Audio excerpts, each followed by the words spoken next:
न्यायपालिका के साथ खड़े होना चाहिए। विपक्षी दलों का स्वर कहीं सुनाई ही नहीं दे रहा। एक बार सोनिया गांधी बोली, उसका जवाब राज्यसभा में धनखड़ ने अपने ढंग से दे दिया। उसके बाद विपक्ष की तरफ से आवाजें ही नहीं आ रही हैं। सीधे सीधे संविधान पर अटैक की तरह है ये बेसिक स्ट्रक्चर को क्वेश्चन करना। फिर भी चुप है। कैसे आएगी? प्रशांत टंडन ने बहुत बढ़िया कहा कि जब तक ईडी, सीबीआई और दूसरी एजेंसीज हैं, कैसे आवाज आएगी, ये बताइए आप मेरे को।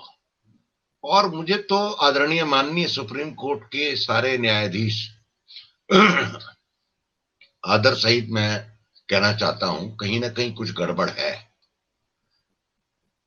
ये तो संसद ने अधिकार उनको बहुत सी चीजों के ऐसे दिए हुए हैं जिन पे सो मोटो कार्रवाई करके वो इस पूरे समाज में ये संदेश भेज सकते हैं कि हम आपके प्रति गंभीर हैं, लेकिन वो संदेश नहीं भेजा जा रहा है। भय है। अदरवाइज तो सत्येंद्र जैन आप पार्टी के मंत्री दिल्ली में जेल में है। देश की राजधानी में का एक मंत्री जेल में है, उसी जेल का मंत्री था पहले। कोई देश में कहने वाला नहीं है कि इसको मंत्री से पद से हटा दो, इसको डिसमिस कर देना चाहिए।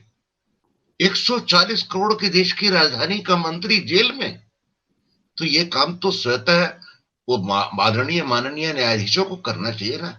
ये काम तो दिल्ली हाई कोर्ट भी कर सकता है, ये काम तो सुप्रीम। सब अपनी जिम्मेदारी से बच रहे हैं, सब भयभीत हैं। यही तो इस पूरे जो निजाम की जो पूंजी है वो ये है कि सब में भय पैदा कर, और उस भय से जो संविधान का जो आमूल चूल समूल परिवर्तन करना है उसको कर दो। क्योंकि जब आदमी भय में होता है तो वो पकाता है कोई क्रिया और प्रतिक्रिया करने से पहले। आप देखिए, जिस सबसे बड़ा खतरा जो था, कांग्रेस पार्टी भी उस बात से बच रही है। राहुल गांधी हर बार कह रहे हैं डरो मत, लेकिन जो जीवन के आमूल चूल समूल परिवर्तनों के सवाल हैं उन पर राहुल गांधी मौन है। आप कह रहे हैं कि सवाल कौन उठाएगा? 800 इस देश में सांसद हैं। कोविड के बाद से सारी संसद के जो मुखर सांसद है वो भी चुप है। क्यों? कहीं ना कहीं गड़बड़ है सिस्टम में। उस सिस्टम को सुधारने की बात लोगों को करनी पड़ेगी। अगर सब लोग ये भूल रहे हैं कि हम सांसद हो जाएंगे, हम जज हो जाएंगे और हम मुख्य न्यायाधीश रहेंगे, हमसे क्या है, तब ये भूल रहे हैं सब लोग ये देश ज्यादा इंपॉर्टेंट है।